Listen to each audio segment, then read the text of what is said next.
आज के लेक्चर में जो हम स्टडी करने जा रहे हैं वो है फर्स्ट ईयर की फिजिक्स चैप्टर नंबर 1 और उसका टॉपिक है सिग्निफिकेंट फिगर्स के बारे में। सिग्निफिकेंट फिगर का जो फर्स्ट पार्ट वो मैंने इस वीडियो के डिस्क्रिप्शन में आपको दे दिया है।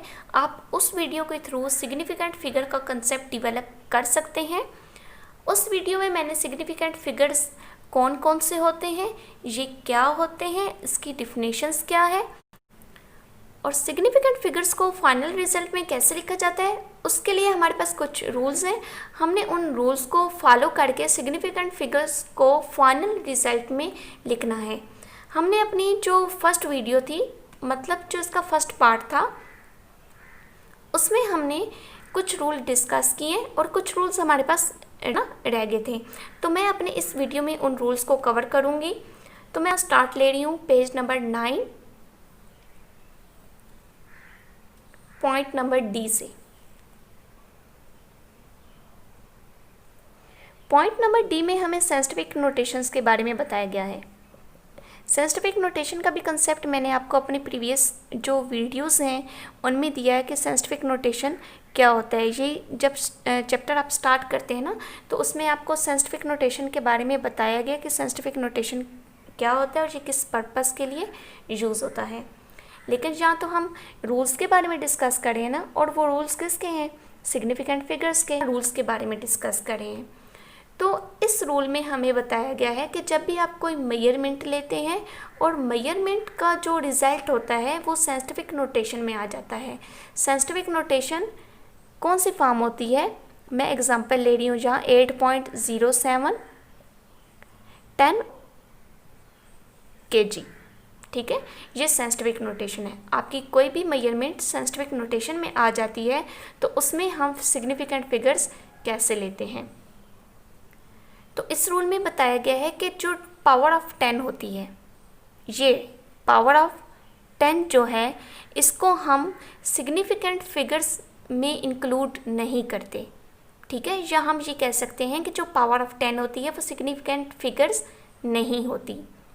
अगर आपसे यहाँ कोई पूछे कि सिग्निफिकेंट फिगर्स यहाँ कितने हैं, तो आप बताएंगे यहाँ number of significant figures is equal to 3, ठीक है, 1, 2 एंड 3।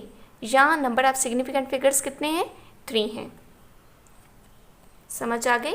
इस रूल में हमें बताया गया है कि अगर आपके पास कोई साइंटिफिक नोटेशन है या स्टैंडर्ड फॉर्म है तो उसमें आप पावर ऑफ 10 को सिग्निफिकेंट फिगर इंक्लूड नहीं करते।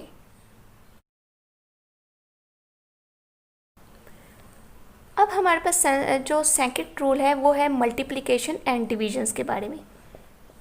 Multiplication and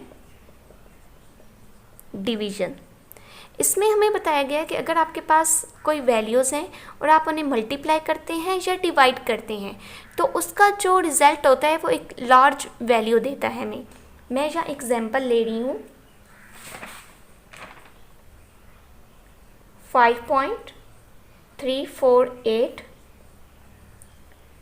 10⁻²। ये कौन सी नोटेशन है? साइंटिफिक नोटेशन है। इसको मैं मल्टीप्लाई कर रही हूँ एक और साइंटिफिक नोटेशन के साथ 3.64 10⁻4 के साथ, और इनका जो रिज़ल्ट आएगा उसको मैं डिवाइड कर रही हूँ एक नंबर के साथ, ठीक है। तो ये हमें एक लार्ज वैल्यू देगा।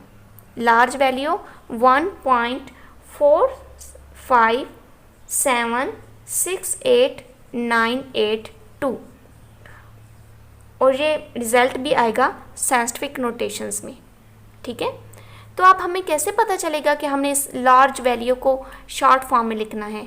तो क्या होगा कि आपने जो नंबर्स यूज़ किए हैं जिसके थ्रू आपने ये रिज़ल्ट लाया है, उस नंबर्स में देखने हैं कि उनमें नंबर ऑफ सिग्निफिकेंट फिगर्स कितने हैं। जिसके पास नंबर ऑफ सिग्निफिकेंट फिगर्स सबसे कम होंगे, हम उसी के नंबर्स को यूज़ करके रिज़ल्ट लिखेंगे। अब देखें इसके पास सिग्निफिकेंट नंबर्स कितने हैं? 1, 2, 3 एंड 4। इसके पास 4 सिग्निफिकेंट फिगर्स हैं। इसके पास कितने हैं? इसके पास 3 हैं। हम पावर सिग्निफिकेंट फिगर्स में इंक्लूड नहीं करते। और इसके पास भी कितने हैं सिग्निफिकेंट फिगर्स? 4 हैं। तो हमने कौन सी वैल्यू लेनी है? जिसके पास नंबर ऑफ सिग्निफिकेंट फिगर सबसे कम हो। तो इसके पास नंबर ऑफ सिग्निफिकेंट सबसे कम थे, कितने थे? 3। तो हमें यहाँ से पता चल रहा है कि नंबर्स कितने लेने हैं? 3। तो हम 3 तक सिग्निफिकेंट फिगर्स लेंगे। 1.45 ये 3 सिग्निफिकेंट फिगर्स आ गए।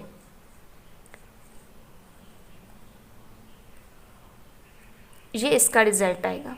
ठीक है, कोई भी आपके पास मल्टीप्लिकेशन डिविजन्स में आपके पास लार्ज वैल्यू आ रही होती है, तो आपने जो हम नंबर्स यूज़ कर रहे होते हैं उसमें देखना है कि सबसे कम सिग्निफिकेंट नंबर्स किसके पास है। हम उस नंबर को यूज़ करके हम अपना फाइनल रिजल्ट निकाल सकते हैं। अब इसी के अंदर हमारे पास राउंड ऑफ के रिजल्ट आ रहे हैं। ठीक है, राउंडेड ऑफ। राउंडेड ऑफ का हमारे पास सबसे पहले जो पार्ट है ए, उसमें बताया गया है कि अगर आपके पास जो फर्स्ट डिजिट ड्रॉप हो वो लेस देन 5 हो। ठीक है, जो फर्स्ट डिजिट ड्रॉप हो वो लेस देन 5 हो, तो आप ऐसे राउंड ऑफ कर सकते हैं। इसकी एग्जांपल ये है कि 43.24 ये वाला डिजिट, जो लास्ट वाला डिजिट है, जो ड्रॉप डिजिट है, ठीक है, अगर वो लेस देन 5 हो जाए तो उससे जो प्रीवियस डिजिट होगा, उससे जो पीछे वाला डिजिट होगा वो अनचेंज होगा। क्या होगा? अनचेंज। ठीक है, तो इसका रिजल्ट आ जाएगा 0.2, ये चेंज नहीं होगा। बी पार्ट में हमें बताया गया है कि अगर आपके पास first digit drop greater than 5 हो जाए, इसकी एग्जांपल मैं ले रही हूँ 43.46। अब ये देखें, ये लास्ट वाला डिजिट, ठीक है, अगर ये ग्रेटर देन 5 हो जाए हमारे पास, तो हम इसको इंक्रीज़ कर देंगे बाय 1। जो इसका प्रीवियस नंबर होगा पॉइंट से पहले वाला, सॉरी पॉइंट से बाद वाला, तो हम इसको इंक्रीज़ बाय 1 कर देंगे। तो इसका आंसर आ जाएगा 43.5।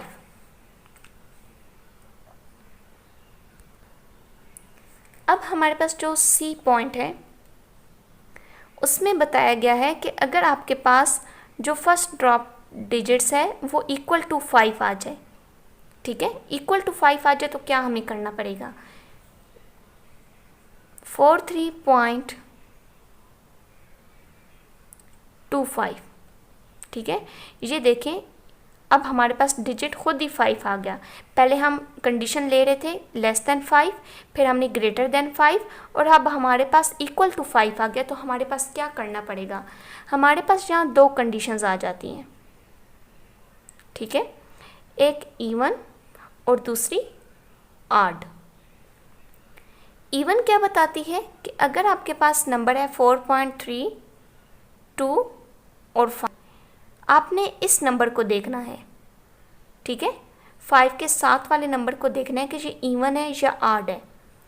अगर ये इवन हुआ, ठीक है, तो ये अनचेंज होगा, इसमें कोई चेंजिंग नहीं आएगी, ये 4.32 ही रहेगा, ठीक है। और अगर ये नंबर ऑड हुआ तो ये इंक्रीज़ हो जाएगा बाय 1, ठीक है, ये वाला नंबर इंक्रीज़ हो जाएगा बाय 1, तो ये नंबर इंक्रीज़ हो जाएगा बाय 1। अब हमारे पास जो लास्ट रूल है वो है हमारे पास एडिशन एंड सब्ट्रैक्टिंग नंबर्स।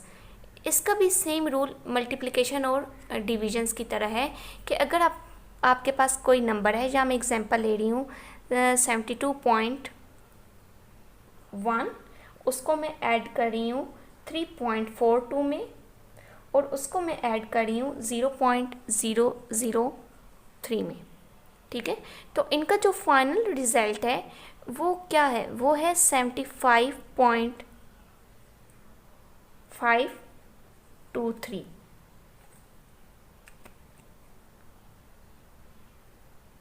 तो हमें कैसे भी यहाँ पता चलेगा कि यहाँ हमने कितने फिगर्स तक इसका सिग्निफिकेंट फिगर्स लेना है, ठीक है। तो इसका सेम रूल मल्टीप्लिकेशन और डिविजन्स की तरह है। हमने काउंट करने इन नंबर्स को कि इनमें नंबर्स ऑफ सिग्निफिकेंट फिगर्स कितने हैं। इसमें नंबर ऑफ सिग्निफिकेंट फिगर्स कितने हैं, 1, 2 एंड 3। इसमें 3 सिग्निफिकेंट फिगर्स हैं, इसमें भी 3 सिग्निफिकेंट फिगर्स हैं। अब इसमें बताएं कि इसमें कितनी सिग्निफिकेंट फिगर्स हैं। ये आपको तब मालूम होगा जब आप मेरा फर्स्ट पार्ट इस वीडियो का देखेंगे। उस फर्स्ट पार्ट में मैंने आपको बताया है कि जो ज़ीरो लीड कर रहे हों या लेफ़्ट साइड पे हों, हम उसे सिग्निफिकेंट फिगर्स में इंक्लूड नहीं करते। ठीक है, अगर ज़ीरो लीड कर रहे होते हैं या लेफ़्ट साइड पे आते हैं, हम उसे सिग्निफिकेंट फिगर्स में इंक्लूड नहीं करते। तो इसके पास सिग्निफिकेंट फिगर्स कितना है, 1। तो यहाँ से हमें पता चला कि हमने यहाँ सिग्निफिकेंट फिगर्स फाइनल रिजल्ट में 1 तक लेना है। अब 75 तो एक्यूरेट वैल्यू है, ठीक है, तो सिग्निफिकेंट फिगर्स हमने 1 तक लेना है। ये इसका आंसर आ जाएगा।